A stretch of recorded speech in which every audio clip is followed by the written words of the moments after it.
എല്ലാവർക്കും നമസ്തേ. ഇന്ന് തികച്ചും നോർത്ത് ഇന്ത്യൻ സ്റ്റൈലിലുള്ള ഒരു അച്ചാറി ആലുവിൻ്റെ റെസിപ്പിയാണ് ഞാനിവിടെ ഷെയർ ചെയ്യുന്നത്.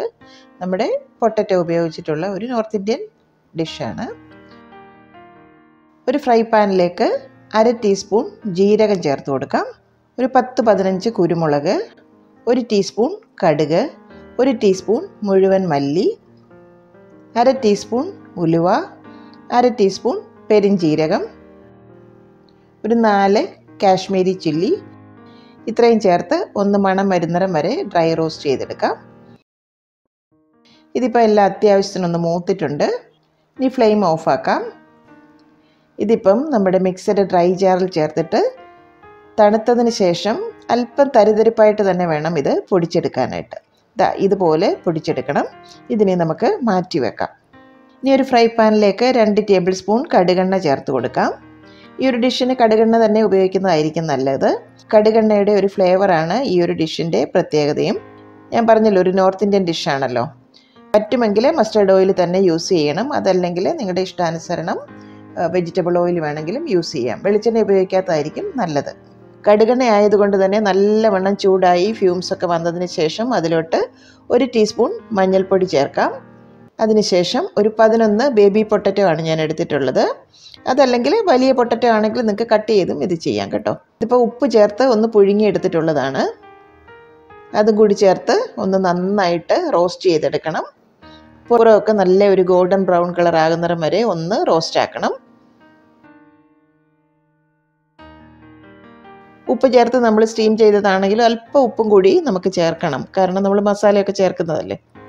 എണ്ണയിൽ കിടന്ന് നന്നായിട്ടൊന്ന് റോസ്റ്റ് ആകട്ടെ കേട്ടോ. ഇത്രയും മതി. ഇനി ഇതിലേക്ക് 2 ടീസ്പൂൺ കാശ്മീരി ചില്ലി പൗഡർ കൂടി ചേർക്കാം. ഫ്ലെയിം ലോയിൽ തന്നെ വെക്കണം. പൊടിയുടെ റോ ഫ്ലേവറൊക്കെ മാറുന്നിടം വരെ ഒന്ന് ഇളക്കി കൊടുക്കാം. ഇനി നമ്മൾ ആ പൊടിച്ചു വെച്ച മസാലയിൽ നിന്നും ഒരു 3 ടീസ്പൂൺ പൊടി കൂടി ഇതിലേക്ക് ചേർത്ത് കൊടുക്കാം. കൂട്ടത്തിൽ ഒരു നാരങ്ങയുടെ നീര് കൂടി ചേർക്കാം. എല്ലാം കൂടി നന്നായിട്ട് മിക്സ് ആക്കാം. മസാല മുഴുവനായിട്ട് ഇത്രയും പൊട്ടറ്റോയ്ക്ക് ആവശ്യമില്ല. അതുകൊണ്ട് ഒരു 3 ടീസ്പൂൺ ചേർത്താൽ മതിയാകും. പൊട്ടറ്റോയിലേക്ക് നന്നായിട്ട് മസാലയൊക്കെ കോട്ടായിട്ടുണ്ട്, കണ്ടില്ലേ. ഇതുപോലെ ആ പാനൊന്ന് മൂവ് ചെയ്തെടുക്കുന്നതായിരിക്കും നല്ലത്. ഇങ്ങനെയാകുമ്പോൾ എല്ലാ ഭാഗത്തേക്കും ആ മസാലയൊക്കെ കോട്ടായി കിട്ടും. ഇതുപോലെ മുഴുവൻ മസാലയും പൊട്ടറ്റോയുടെ പുറത്തേക്ക് കോട്ടാക്കണം. പുറത്ത് കുറച്ച് മല്ലിയിലയും കൂടി ഒന്ന് തൂവി കൊടുക്കാം. ഇത്രയേ ഉള്ളൂ, നമ്മുടെ ആച്ചാറി ആലു റെഡി ആയിട്ടുണ്ട്. ഇനി നമുക്ക് ഫ്ലെയിം ഓഫാക്കാം. ഇത് നമ്മുടെ കേർഡ് റൈസിൻ്റെ കൂടെയും ദാൽ കിച്ചടിയുടെ കൂടെ, ലെമൺ റൈസിൻ്റെ കൂടെ, അതുമല്ല സ്റ്റീംഡ് റൈസിൻ്റെ കൂടെയും ചപ്പാത്തിയുടെ കൂടെ എന്തിൻ്റെയും കൂടെ നല്ല ഒരു പെയറായി പോകുന്ന ഒരു സൈഡ് ഡിഷാണ്. വളരെ ടേസ്റ്റിയാണ്. സ്വാദിഷ്ടമായ അച്ചാറി ആലു റെഡി ആയിട്ടുണ്ട്. ഇനി നമുക്കിത് സെർവ് ചെയ്തെടുക്കാം. വലിയ പൊട്ടറ്റോ ആണെങ്കിൽ 4ആയിട്ട് കീറിയിട്ട് നമുക്ക് ഉണ്ടാക്കാം ഇത് കേട്ടോ. ഈ ഒരു രീതിയിൽ നിങ്ങളും ഈ ഒരു ഡിഷ് ഉണ്ടാക്കി നോക്കണം. വീഡിയോ ഇഷ്ടമായിട്ടുണ്ടെങ്കിൽ കമൻറ്റ് ബോക്സും ലൈക്ക് ബട്ടണും ഒന്ന് യൂസ് ചെയ്യണം കേട്ടോ. നിങ്ങൾക്ക് ഈ റെസിപ്പി ഇഷ്ടമായെന്ന് തന്നെ ഞങ്ങൾ വിശ്വസിക്കുന്നു. തീർച്ചയായും ഈ റെസിപ്പി നിങ്ങൾ വീട്ടിൽ ട്രൈ ചെയ്ത് നോക്കുക.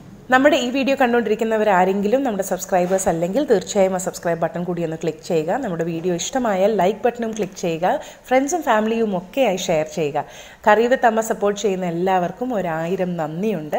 എങ്കിലും അമ്മയ്ക്ക് ഇനിയും ഒരുപാട് എപ്പിസോഡ്സ് ഇടണം എന്നുണ്ട്. അപ്പോൾ നിങ്ങളുടെ സപ്പോർട്ടില്ലാതെ നമ്മൾക്കത് ചെയ്യാൻ പറ്റില്ല. കൂടുതൽ വ്യൂവേഴ്സുമായി ഞങ്ങളുടെ വീഡിയോസ് ഷെയർ ചെയ്യുക. നമുക്ക് ഇനിയും ഒരുപാട് വ്യൂവേഴ്സ് വരട്ടെ അല്ലേ. അപ്പോൾ മറ്റൊരു റെസിപ്പിയുമായി വരും വരെ നന്ദി, ടാറ്റ, ഗുഡ് ബൈ.